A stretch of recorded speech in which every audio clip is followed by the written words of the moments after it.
Hello friends, आप सभी का स्वागत है आपका अपना यूट्यूब चैनल मघी मैथमेटिक्स क्लासेस में। तो आज हम लेकर के आए हैं जीव विज्ञान, जिसका दूसरा लेसन है। नाम है श्वसन। क्या नाम है? तो नाम है उसका श्वसन। इंग्लिश में हम लोग कहते हैं रेस्पायरेशन। रेस्पायरेशन और हिंदी में है श्वसन। चैप्टर है दूसरा। अगर आपने इसका फर्स्ट चैप्टर का वीडियो नहीं देखे हैं तो इस वीडियो का डिस्क्रिप्शन में लिंक दिया गया है, या फिर जाकर के मघी मैथमेटिक्स क्लासेस चैनल पे जाकर के पहले लिस्ट में जाकर के देखें तो वहाँ सारा वीडियो मिल जाएगा। लगातार मिलेगा, sequence by sequence, part by part मिलेगा, वहाँ से आप देख सकते हैं। तो हम लोग चलते हैं। दूसरा लेसन है श्वसन, जिसको कहा जाता है रेस्पायरेशन। चलिए, श्वसन है रेस्पायरेशन। श्वसन रेस्पायरेशन, इसमें क्या होता है? फर्स्ट चैप्टर में पढ़ा दिए थे पोषण के बारे में। हम लोग पोषण कर रहे थे तो वहाँ से हम लोग के क्या हो रहा था कि ऊर्जा मिल रहा था। इस चैप्टर में पढ़ेंगे श्वसन, इसका क्या योगदान है। तो सबसे पहले हम लोग श्वसन के परिभाषा जानेंगे। श्वसन के परिभाषा जानेंगे, लेकिन उससे पहले कुछ छोटे छोटे बातें हैं, उसको हम लोग क्या करते हैं तो जान लेते हैं। तो सबसे पहले इसमें क्या होगा तो ध्यान रहे कि जो भी पचा हुआ, जो भी भोज पदार्थ रहेगा, पचे भोज पदार्थ के अगर हम बात करें, पचे भोज पदार्थ की अगर बात करें तो यहाँ से हम लोग के क्या होता है कि ऊर्जा का उत्पादन होता है। क्या होता है? पचे हुए भोजन का जब ऑक्सीकरण होता है, क्या होगा? ऑक्सीकरण। क्या होगा? ऑक्सीकरण होगा। अब देखो, जो भी भोजन के अणु रहेगा, जो भी भोजन के पचे हुए भोजन का जो भी अणु रहेगा, उसका क्या होगा? ऑक्सीकरण होगा। और ऑक्सीकरण के फलस्वरूप हम लोग के क्या मिलने वाला है? तो हम लोग के मिलता है ऊर्जा। हम लोग कह सकते हैं कि पचे हुए भोजन के अणुओं के ऑक्सीकरण के फलस्वरूप क्या मिलता है? तो ऊर्जा का उत्पादन होता है। क्या मिलेगा? ऊर्जा का उत्पादन। फर्स्ट लेसन में पढ़े थे तो वहाँ क्या कर रहे थे कि हम लोग भोजन कर रहे थे, वहाँ से ऊर्जा मिल रहा था। अब क्या है कि जो भोजन किए वो पचा है, पचे हुए अणुओं का क्या हो रहा है? ऑक्सीकरण हो रहा है, तभी तो हम लोग का क्या हो रहा है? ऊर्जा का उत्पादन हो रहा है। अब हम लोग देख लेते हैं भोजन के अणु। अभी जो है मान लेते हैं भोजन के अणुओं, भोजन के अणुओं। अगर इसका बात किया जाए तो भोजन के अणुओं का जो ऑक्सीकरण होता है वो दो परिस्थितियों में होता है। कितने परिस्थितियों में? तो दो परिस्थितियों में होता है, जिसमें एक परिस्थिति होगा इधर से और एक इधर होगा। चलो हम लोग चलते हैं कि भोजन के अणुओं का जो ऑक्सीकरण होगा दो परिस्थिति में होगा, जिसमें पहला हो सकता है कि ऑक्सीजन की उपस्थिति हो, अब दूसरा है कि ऑक्सीजन की अनुपस्थिति हो। ये दो काम, O2 की उपस्थिति या फिर कह सकते हैं कि O2 की अनुपस्थिति, दो बात भी हो सकती है। अब O2 की उपस्थिति में क्या होगा और O2 की अनुपस्थिति में क्या होगा? तो जब भोजन के अणुओं का ऑक्सीकरण O2 की उपस्थिति में होता है तब हम लोग कहते हैं वायवीय। क्या कहेंगे? तब हम लोग कहते हैं वायवीय। इसको हम लोग कहेंगे वायवीय। अब जो O2 की अनुपस्थिति में हो रहा है, O2 के अनुपस्थिति में, तब हम कहेंगे अवायवीय। क्या कहेंगे? अवायवीय। जब O2 के अनुपस्थिति में रहेगा तो वायवीय, जब O2 की उपस्थिति में रहेगा तो हम लोग वायवीय कहेंगे। जब O2 की उपस्थिति में अणुओं का ऑक्सीकरण होता है तब यहाँ से ऊर्जा का उत्पादन जो होगा अधिक मात्रा में होता है। ऊर्जा का उत्पादन अधिक मात्रा में होता है। अधिक मात्रा में होगा। लेकिन O2 की अनुपस्थिति में जब होता है तब यहाँ से ऊर्जा का उत्पादन कम मात्रा में क्या होगा, कम मात्रा में होता है, कम मात्रा में होता है। तो ध्यान रखना कि भोजन के अणुओं का ऑक्सीकरण दो परिस्थिति है, एक ऑक्सीजन की उपस्थिति, ऑक्सीजन की उपस्थिति में होगा तब हम लोग कह देंगे वायवीय, और वायवीय में क्या होता है कि ऊर्जा का उत्पादन अधिक मात्रा में होता है, और O2 के अनुपस्थिति में अवायवीय होगा और ऊर्जा का उत्पादन वहाँ कम मात्रा में होता है। अब साथ ही साथ हम लोग क्या कह सकते हैं कि दो परिस्थिति था जिसमें हम लोग देखते हैं आगे, कार्य अणुओं के ऑक्सीकरण की दो परिस्थिति में संभव है, जो कि हम बताए पीछे, यहाँ बताए कि दो परिस्थितियों में संभव है। इसके बाद हम लोग क्या करेंगे तो कह सकते हैं कि श्वसन उन सभी क्रियाओं का सम्मिलित रूप है, श्वसन उन सभी क्रियाओं का सम्मिलित रूप है जिनके द्वारा शरीर में ऊर्जा का उत्पादन होता है, ऊर्जा का उत्पादन होता है। अब ध्यान रखना कि जब भी यहाँ क्या होता है तो ग्लूकोज का, किसका, ग्लूकोज का ऑक्सीकरण होगा, और ग्लूकोज का जब ऑक्सीकरण होता है तब वहाँ से क्या होता है कि ग्लूकोज का जब ऑक्सीकरण होगा तो उसमें सबसे पहले ग्लूकोज का ऑक्सीकरण होगा तो वहाँ ऊर्जा जो बनेगा ने ATP के रूप में बनेगा, जिसको हम डिटेल से बताएंगे। ठीक है, चलो चलते हैं इसका परिभाषा की। अब लग रहा है कि श्वसन के परिभाषा, बहुत से बच्चों को लग रहा होगा कि श्वसन क्या होता है, तो हम लोग श्वास लेते हैं, फेफड़ा में वायु गया, अब फेफड़ा से वायु फिर हम लोग क्या करते हैं, मतलब CO2 को बाहर निकाल देते हैं, इसको हम लोग श्वसन कहते हैं। तो इतना कहने से नहीं चलेगा, इसको पूरी तरह से जानना होगा क्या होता है।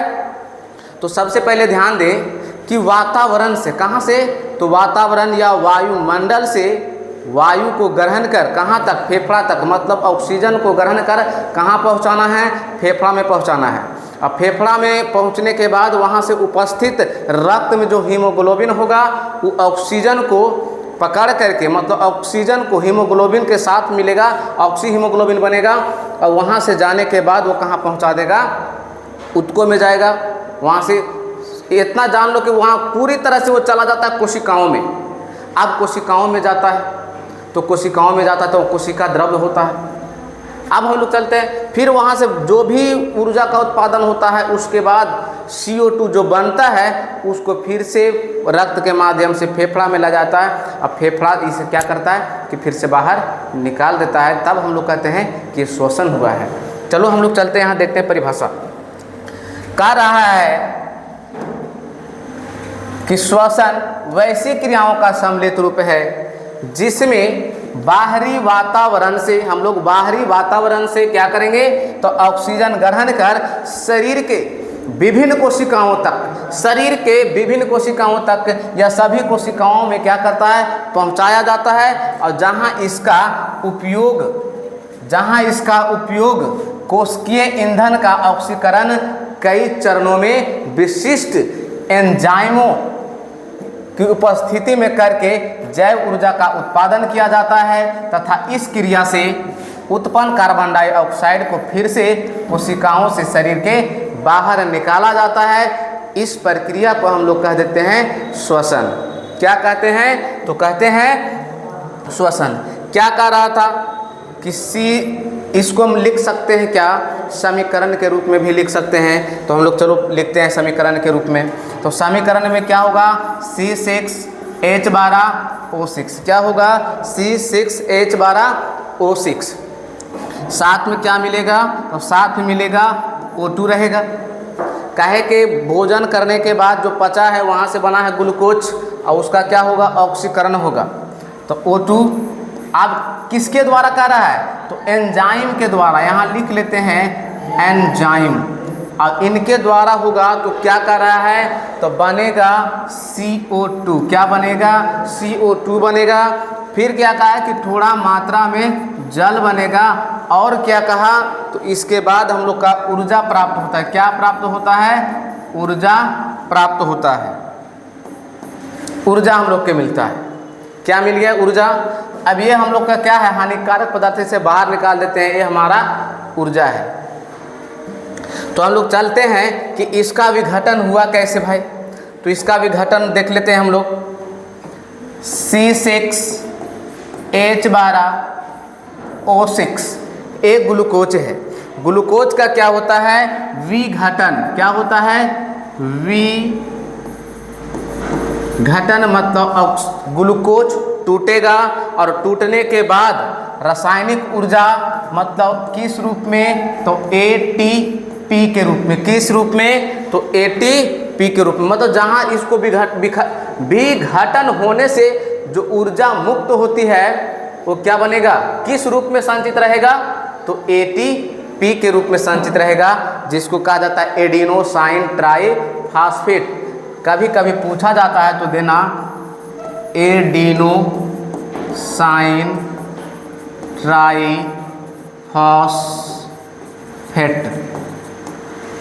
क्या हो जाएगा? Adenosine triphosphate. अब ये ATP आया है कहाँ? तो ये रहेगा कोशिकाओं में। कहाँ? कोशिकाओं में। ध्यान रखना कि जो ATP ऊर्जा के रूप में मुक्त होता है मतलब संचित रहता है। अब ये संचित रहता है।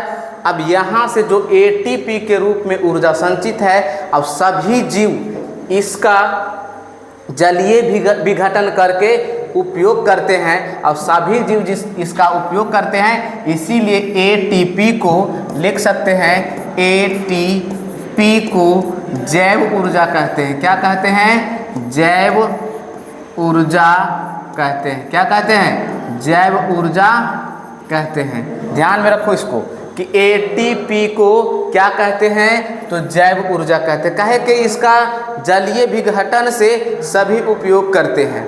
दूसरी बात, सवाल पूछ देता है ATP का फुल फॉर्म क्या होता है? Adenosine triphosphate. क्या होता है? Adenosine triphosphate.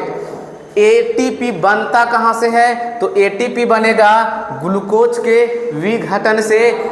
मतलब इसको हम लोग कह देंगे कोशिकीय ईंधन। क्या कहेंगे?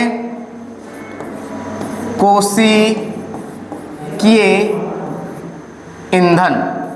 कोशिकीय ईंधन। सवाल पूछा जाता है कि कोशिकीय ईंधन किसे कहा जाता है? ग्लूकोज के। जैव ऊर्जा किसे कहा जाता है? ATP को। और ATP कहाँ से बनेगा? तो ग्लूकोज के विखंडन से। ATP का फुल फॉर्म क्या होगा? एडिनोसाइन ट्राइफॉस्फेट होता है। ठीक है, यहाँ तक कोई दिक्कत? इसके बाद समीकरण देना रहता है तो समीकरण तो लिखा दिए। चलो, अब है कि संपूर्ण जो होता है श्वसन की जो क्रिया है वो संपूर्ण रूप से कहाँ होता है? कोशिकाओं में। कहाँ होगा? कोशिकाओं में। चलो चलते हैं हम लोग आगे। अब कह रहा है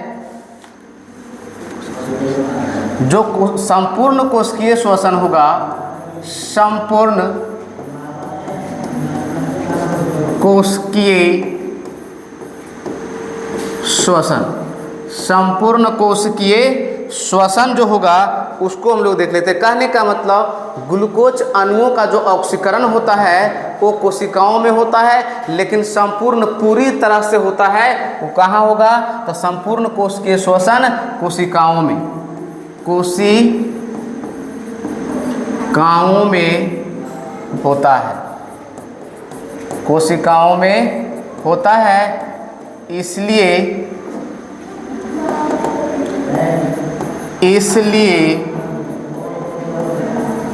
इसे कोशिकीय श्वसन कहते हैं।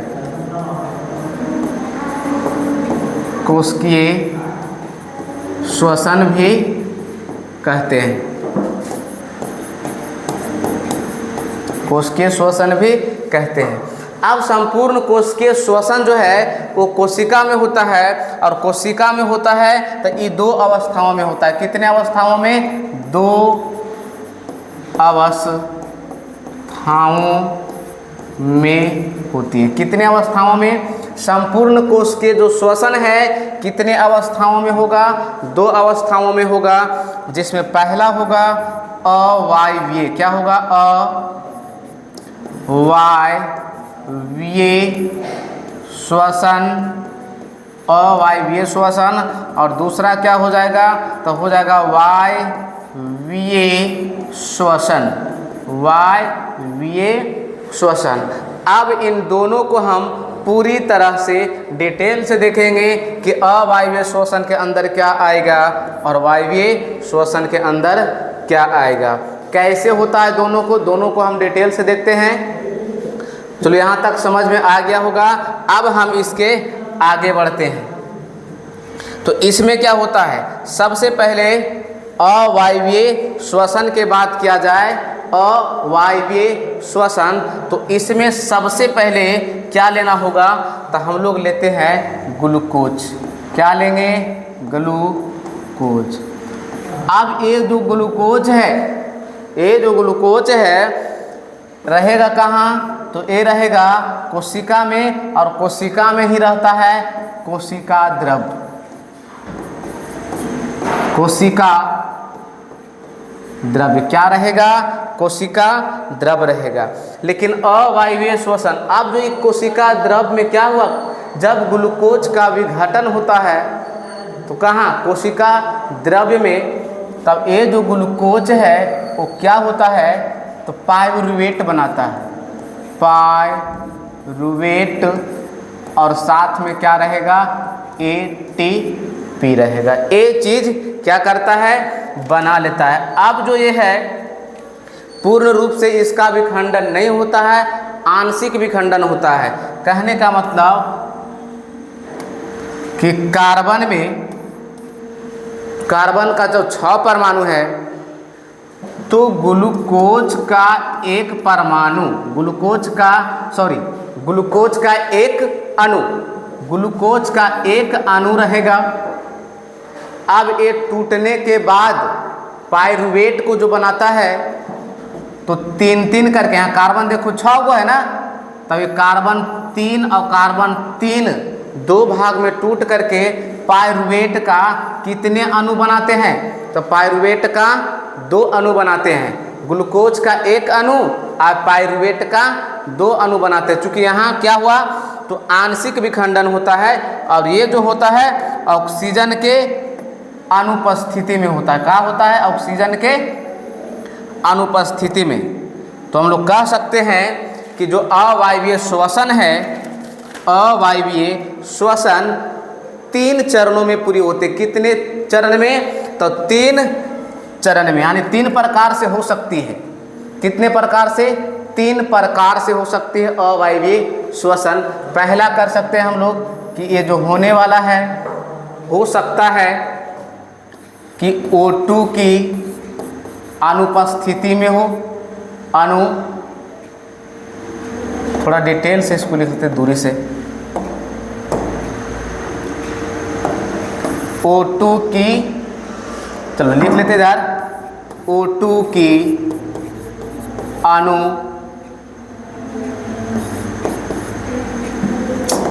कट जा रहा है, O2 की अनुपस्थिति में। अब देखना कि O2 की अनुपस्थिति में किसका, पाइरूवेट का होगा। अब ये जो होगा, तो ध्यान रखना कि जब O2 की अनुपस्थिति में होता है, मतलब ऑक्सीजन के अनुपस्थिति में, तब क्या बनाता है, तो ये बनाता है इथेनॉल। क्या बनाता है, इथेनॉल बनाएगा, और साथ में क्या बनाएगा, तो CO2।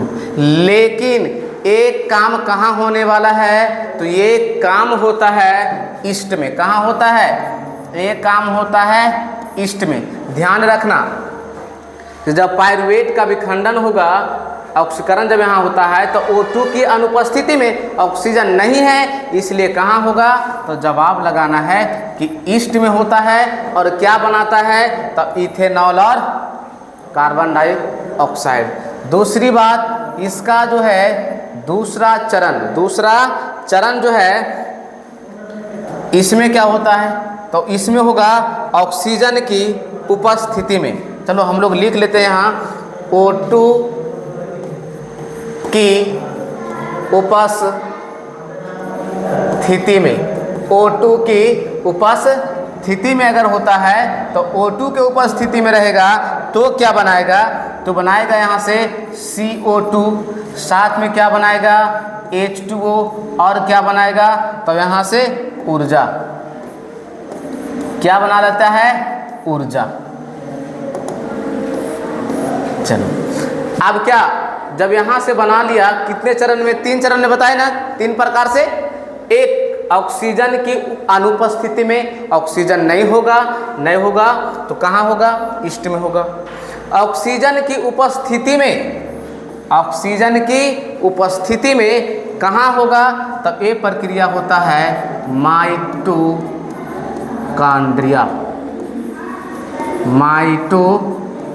कहाँ होगा, तो माइटोकॉन्ड्रिया में होता है। चलो ये हो गया माइटोकॉन्ड्रिया में। बनाता क्या है, तो कार्बन डाइऑक्साइड, जल और ऊर्जा। चलो इसका जो तीसरा आएगा, तीसरा प्रकार मतलब तीसरा चरण, 3 प्रकार बताए ना, तो इसमें आएगा ऑक्सीजन के अभाव में, लिख सकते हैं O2 की अभाव में, मतलब ऑक्सीजन के कमी में रहेगा लेकिन कम रहेगा। लेकिन ये होगा कहाँ, तो ये होगा पेशी कोशिकाओं में। कहाँ होगा, तो पेशी कोशिकाओं में होता है। पेशी कोशी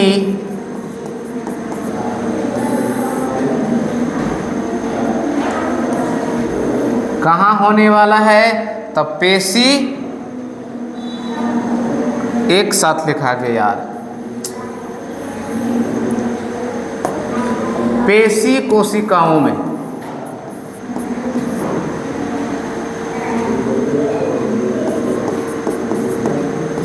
कहाँ हुआ, पेशी कोशिकाओं में हुआ।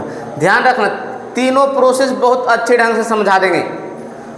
सबसे पहले ग्लूकोज कहाँ, कोशिका में, कोशिका द्रव में आने के बाद पायरुवेट और एटीपी में टूटेगा। और ये जो है पायरुवेट और एटीपी, वो अगर ऑक्सीजन के अनुपस्थिति रहेगा, मतलब ऑक्सीजन वहाँ नहीं रहेगा, तब ये प्रक्रिया हो जाएगा ईस्ट में। कहाँ होगा, ईस्ट में होगा। और बनाएगा क्या, तो बनाएगा इथेनॉल और कार्बन डाइऑक्साइड बनाएगा। जब ऑक्सीजन की उपस्थिति होगा तो माइटोकॉन्ड्रिया में काम होगा। अब क्या बनाएगा, CO2, H2O और ऊर्जा। और जब ऑक्सीजन के अभाव रहेगा तब कहाँ होगा, पेशी कोशिकाओं में। अब जब पेशी कोशिकाओं में होगा तब बनेगा क्या भाई, तब यहाँ से बनेगा लैक्टिक अम्ल बनेगा, लैक्टिक अम्ल बनेगा। अब ये पेशी कोशिकाओं में बनता है लैक्टिक अम्ल। अगर हमारे शरीर के अंदर पेशियों में लैक्टिक अम्ल की मात्रा बढ़ जाती है, लैक्टिक अम्ल का स्राव बढ़ जाती है ना, तब हम लोग के मांसपेशियों में क्रैम्प या दर्द होना शुरू हो जाता है। कभी कभी ज़्यादातर काम करने से भी ऐसा होता है कि मांसपेशियों में दर्द होता है, तो हम लोग कहते हैं मांसपेशियों में दर्द हुआ है। ध्यान रखना कि वहाँ किसका स्राव हुआ था, तो लैक्टिक अम्ल का स्राव हुआ था। किसका स्राव हुआ था, तो लैक्टिक अम्ल का स्राव हुआ था।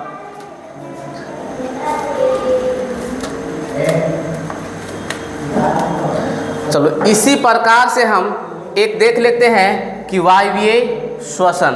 वायवीय श्वसन, तो वायवीय श्वसन क्या होता है कि डायरेक्ट, तो वायवीय श्वसन तो बीच वाली की बात हो जाएगी, सीधी सिंपल बात है कि वायवीय श्वसन में क्या होगा, ऑक्सीजन की उपस्थिति में। ऑक्सीजन की उपस्थिति में कहाँ होता है, माइटोकॉन्ड्रिया में। और माइटोकॉन्ड्रिया में होगा तो क्या बनेगा, CO2, H2O और ऊर्जा। ये 2 परिस्थिति में होता है, एक कोशिका द्रव्य में और दूसरा माइटोकॉन्ड्रिया में। लेकिन ये जो है अवायवीय श्वसन, अवायवीय श्वसन का सारा काम कहाँ होगा, तो सारा के सारा काम कोशिका द्रव्य में होगा। तो हम इस प्रकार से वायवीय श्वसन और अवायवीय श्वसन में अंतर लिख सकते हैं। चलिए, अवायवीय श्वसन एवं वायवीय श्वसन में निम्नलिखित मुख्य अंतर है, उसको देख लेते हैं। तो अंतर क्या है, पहला देखना किसमें, वायवीय श्वसन में, किस में? तो वायवीय श्वसन में। इधर लिखे नहीं, इधर इस तरफ का होगा वायवीय और इस तरफ है अवायवीय श्वसन। वायवीय श्वसन में पहला वायवीय श्वसन ऑक्सीजन की उपस्थिति में होता है और अवायवीय श्वसन ऑक्सीजन के अनुपस्थिति में होता है।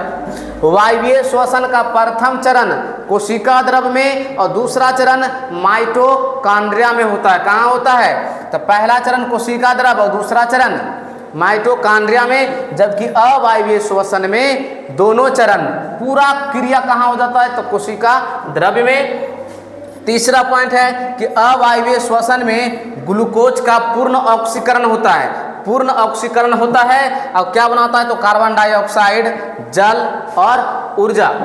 लेकिन अवायवीय श्वसन में ग्लूकोज का आंशिक ऑक्सीकरण होता है, जो पायरुवेट में एथेनॉल या फिर लैक्टिक अम्ल का निर्माण करता है। चौथा पॉइंट है कि वायवीय श्वसन में ज़्यादा ऊर्जा मुक्त होती है और अवायवीय श्वसन में इसमें कम होगा। ये ज़्यादा नहीं होगा, बहुत कम ऊर्जा मुक्त होती है। तो इस प्रकार से आप अवायवीय श्वसन और वायवीय श्वसन में अंतर लिख सकते हो। तो इसे स्क्रीनशॉट ले लें। चलो आगे बढ़ते हैं। आगे क्या है? तो पौधों में श्वसन है। पौधों में श्वसन है। आप देखना है कि जीव जंतु तो सांस लेता है, लेकिन पौधे भी सांस लेता है क्या? तो पौधे भी सांस लेते हैं। चलो हम लोग इसको देखते हैं। पौधों में जो भी श्वसन होगा, देखो पौधों में श्वसन का आदान प्रदान, पौधों में श्वसन का आदान प्रदान मतलब O2 और CO2, O2 और CO2 कैसे होगा? तो इसको देखना है कि विसरण क्रिया द्वारा होता है, विसरण। लेकिन इसमें भी प्रक्रिया है भाई। हो सकता है पत्तियों से होता हो सकता है वात रंध्र जो कि पेड़ पौधों की तना में मोटी छाल में भी होता है, हो सकता है कि जड़ से भी होता होगा। तो हम लोग देखते हैं इसको बारी बारी से कि श्वसन कैसे होगा पेड़ पौधों में। तो ध्यान रखना कि आदान प्रदान जो भी होगा विसरण से होगा, और विसरण से होगा। कोई दिक्कत आ रहा है क्या? रोकिए थोड़ा। तो पौधों में श्वसन का आदान प्रदान होता है विसरण क्रिया द्वारा, विसरण क्रिया से होता है, विसरण क्रिया से होता है। लेकिन ध्यान रखना आदान प्रदान किसका होगा? तब O2 और CO2 का होगा। किसका होगा? पहली बात, जो भी ऑक्सीजन युक्त वायु होगा, ऑक्सीजन युक्त वायु वायुमंडल से सबसे पहले पत्तियां, कौन? पत्तियों में। अब ये होगा कि पत्तियों के रंध्र देखे होंगे, पत्तियों के रंध्र देखना कि पत्तियों में छोटे छोटे क्या होते हैं? छिद्र होते हैं। उसको हम लोग क्या कहते हैं? तो उसको हम लोग रंध्र कहते हैं। क्या कहते हैं? रंध्र कहते हैं। तो हो सकता है कि विसरण क्रिया द्वारा पत्तियों में उपस्थित रंध्र के द्वारा ऑक्सीजन और CO2 का आदान प्रदान हो। दूसरा क्या है कि पुराने अगर वृक्षों के बात किया जाए तो पुराने वृक्षों के तने में भी पाए जाते हैं क्या? तो यहाँ पाए जाते हैं वात रंध्र, वात रंध्र। तो वात रंध्र के द्वारा भी श्वसन होता है। अगर पौधे छोटे हैं, क्या है? पौधे छोटे हैं, या फिर कह सकते हैं अंतरकोशिकीय स्थान, अंतर या अंतर कोशिकीय, चल नहीं रहा भाई, अंतर कोशिकीय स्थान। ये दो जगह से हो गया कि पहला हो सकता है पत्तियों के रंध्र से हो जाए, या पुराने वृक्ष है तो उसके तने में भी क्या होते हैं? वात रंध्र, इसके द्वारा भी श्वसन हो जाए। या मिट्टी में उपस्थित जो वायु के कण होंगे, मिट्टी में उपस्थित वायु का जो कण होगा वहाँ ऑक्सीजन होगा, तो उसका जड़ के द्वारा होता है। किसके द्वारा होता है? तो उसमें जड़ के द्वारा होता है।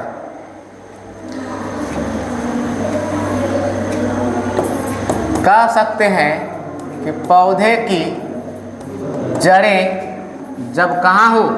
मिट्टी में। कहाँ? मिट्टी में। तो मिट्टी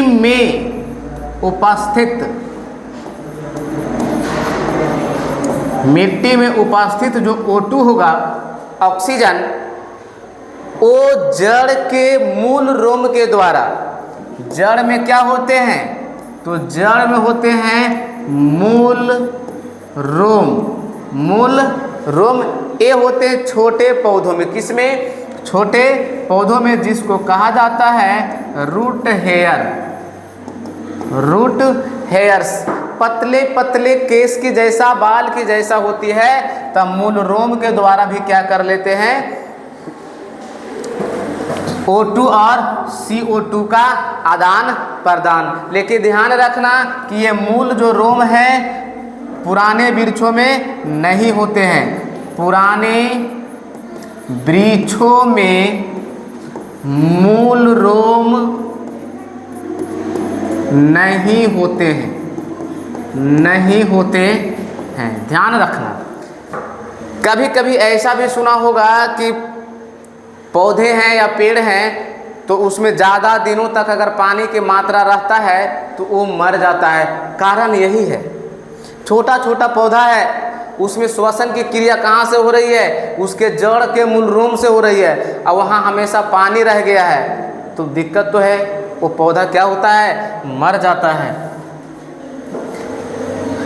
बात किया जाए जो ये मूल रोम है ना, बनता किससे है? तो एपिडर्मल कोशिकाओं के बना होता है। लिख लेना, एपिडर्मल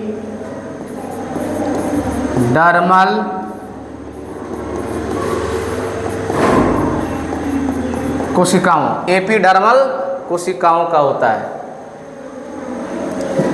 मूल रोम जो बनता है वो किससे? एपिडर्मल कोशिकाओं के विकसित होने से बनता है मूल रोम। तो पुराने जड़ों में क्या होते? पुराने वृक्ष में, लिख लेना यहाँ जड़, पुराने वृक्षों के जड़ों में, वृक्ष न बोल सकते हैं, जड़ बोल सकते हैं, कि पुराने वृक्ष के जड़ों में मूल रोम नहीं होते हैं। अब यहाँ बात इतना आया, लेकिन ध्यान रखना कि पेड़ पौधों की बात अगर श्वसन की आ जाए तब इसका थोड़ा सा भी और चर्चा कर लेते हैं हम। तो इसके बारे में चर्चा थोड़ा आगे बढ़ाते हैं कि जब भी कोई पौधा या पेड़, लिख लेते हैं पेड़ पौधे, तो पेड़ पौधे भी श्वसन क्या करते हैं? तो ध्यान रखना कि पेड़ पौधे CO2 को क्या करते हैं? ग्रहण करते हैं अपना प्रकाश संश्लेषण प्रक्रिया में। अब ये क्या कर रहा है? तो ग्रहण कर रहा है। अब बाहर क्या निकालेगा? तो बाहर निकालता है O2। लेकिन यही अगर बात आ जाए रात के, ये सब काम हो रहा है कब? दिन में हो रहा है। अगर रात के बात किया जाए, रात में क्या होता है? तो रात में पेड़ पौधे भी O2 को लेना शुरू कर देते हैं। O2 को लेना शुरू, और CO2 मुक्त करता है। क्या करता है? मुक्त करता है। तभी तो कहा जाता है कि रात में कभी भी पेड़ पौधों के नीचे नहीं सोना चाहिए। लोग क्या करते हैं कि रातों में पेड़ के नीचे, कहेगा कि क्या कि हवा चल रहा है, बहुत अच्छी नींद आती है, लेकिन ऐसी कोई बात नहीं है। काहे कि रात में प्रकाश संश्लेषण की प्रक्रिया नहीं होती है, और प्रकाश संश्लेषण प्रक्रिया नहीं होने के कारण जिस प्रकार से हम लोग O2 लेते हैं और CO2 छोड़ देते हैं, उसी प्रकार पेड़ पौधों क्या करते हैं कि ऑक्सीजन को लेते हैं और CO2 को छोड़ देते हैं। तो रात में सांस लेना थोड़ा तकलीफ होता है, कठिनाई होता है। चलो हम लोग आगे बढ़ते हैं। कह रहा है पौधे में श्वसन की क्रिया जंतुओं के श्वसन से निम्नलिखित प्रकार से भिन्न है। और पेड़ पौधे में जो श्वसन हो रहा था और जंतुओं में तो थोड़ा सा क्या है कि डिफरेंट है। क्या डिफरेंट है, चलो देखते हैं। कह रहा है कि पौधे के प्रत्येक भाग अर्थात जड़, तना, पत्तियां में अलग अलग श्वसन होता है। बताइए अभी तुरंत कि पत्तियों में जो होता है रंध्र, जड़ में रहता है मूल रोम और तना में रहता है क्या, वात रंध्र होता है। जैसा कि आप देख सकते हैं यहाँ ये वाला देखो, ये पत्तियों में क्या है, तब ये जो रंध्र है वो बंद है, ये रंध्र क्या है, खुला हुआ है। आगे इसी प्रकार और भी दिखाएंगे। चलो हम लोग कहाँ थे,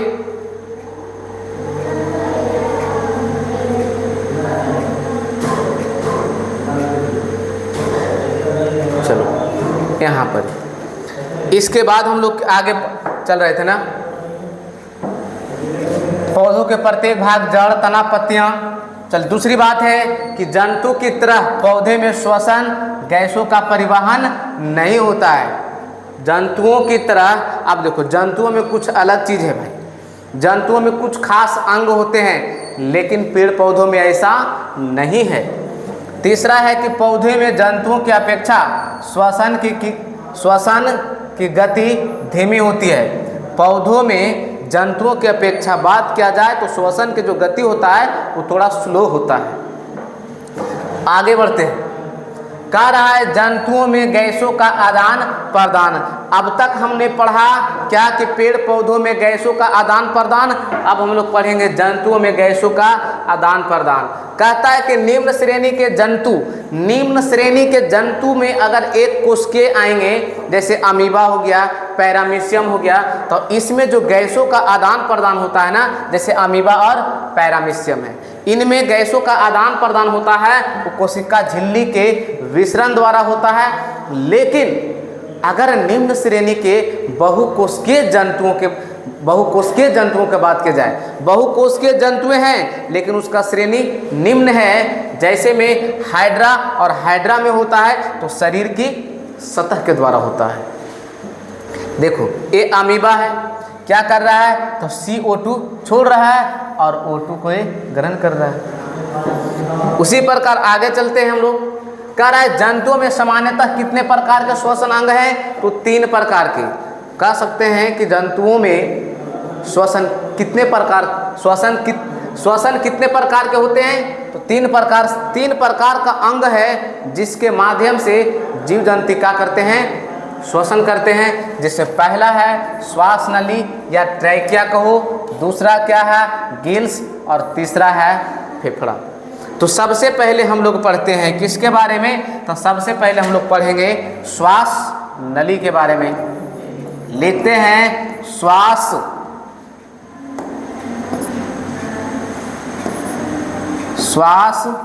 नली कहो या ट्रैकिया, क्या कहेंगे, ट्रैकिया। अब श्वास नली या ट्रैकिया के माध्यम से किसके अंदर होता है श्वसन, तो ध्यान रखना ये सब कीटों में होता है। किस में होता है, कीटों में। पूछेगा कि ट्रैकिया या श्वास नली के माध्यम से इसके द्वारा किस में श्वसन होता है, जवाब देना कीटों में। जैसे कि अगर बात किया जाए तो इसमें आता है जैसे में टीडा कहा जाता है ग्रास हॉपर। उसके बाद है तिलचट्टा,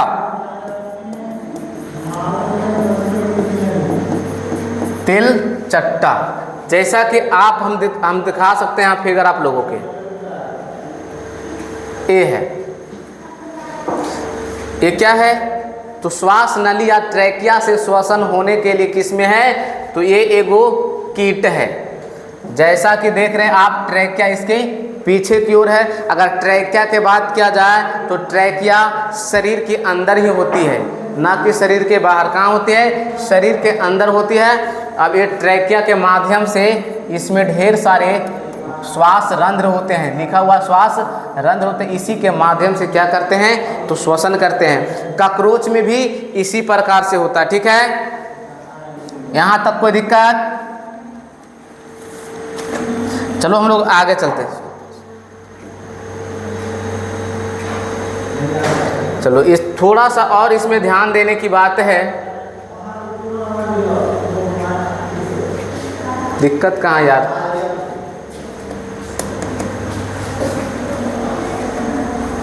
मक्खी बढ़ जाता है यार, परेशान करके रख देता है। चलो यहाँ तक हो गया। इसके बाद हम लोग आगे देख लेते हैं।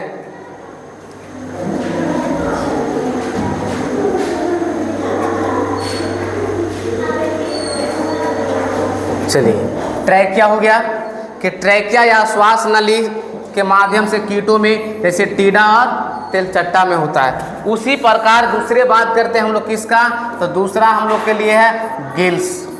अब भाई गिल्स में किसके माध्यम से श्वसन होता है, तो गिल्स से होता है मछलियों में।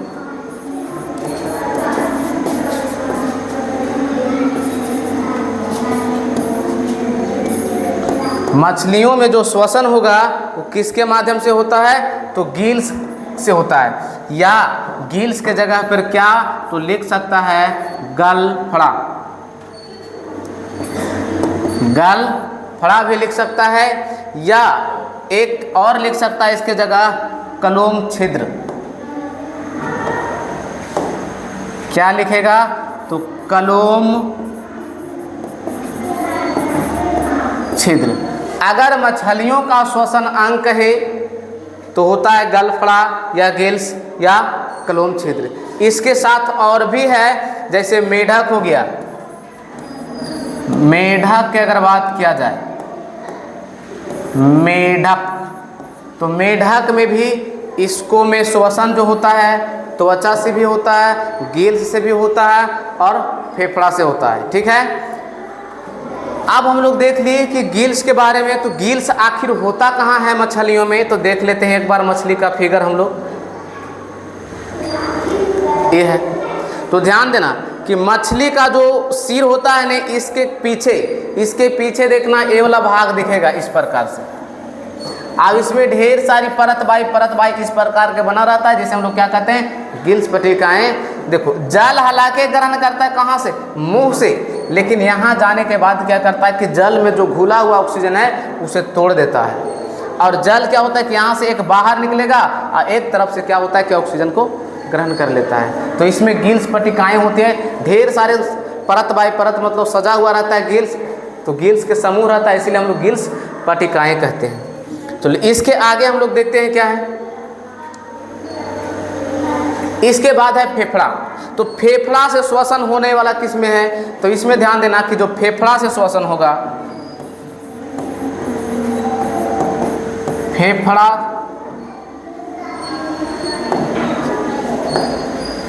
फेफड़ा से श्वसन, तो उच्च वर्गीय श्रेणी के, उच्च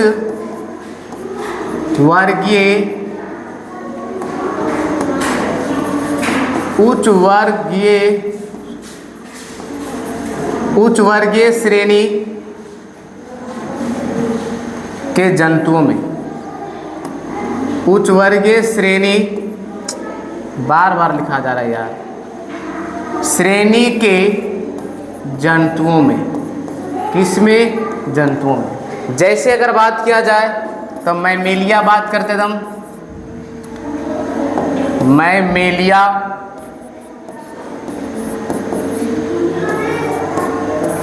उसके बाद हम लोग बात कर लेते हैं एविज, उसके बाद हम लोग कर लेते हैं रेप्टिलिया,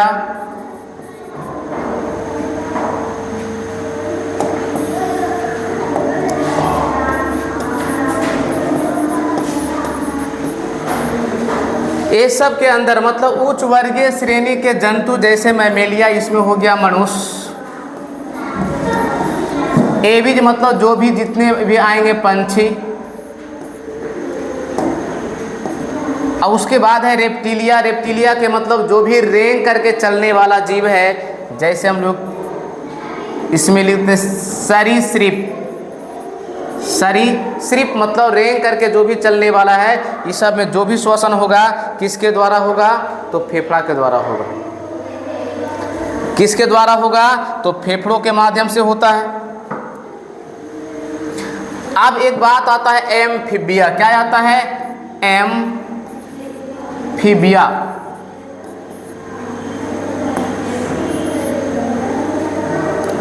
अरे भाई, एम्फीबिया, इसके अंदर हम लोग रखते हैं किसको? मेढक को। तो ध्यान में रखना, मेढक बार बार आ रहा है। अगर जल में है तब श्वसन कर लेगा गिल्स से,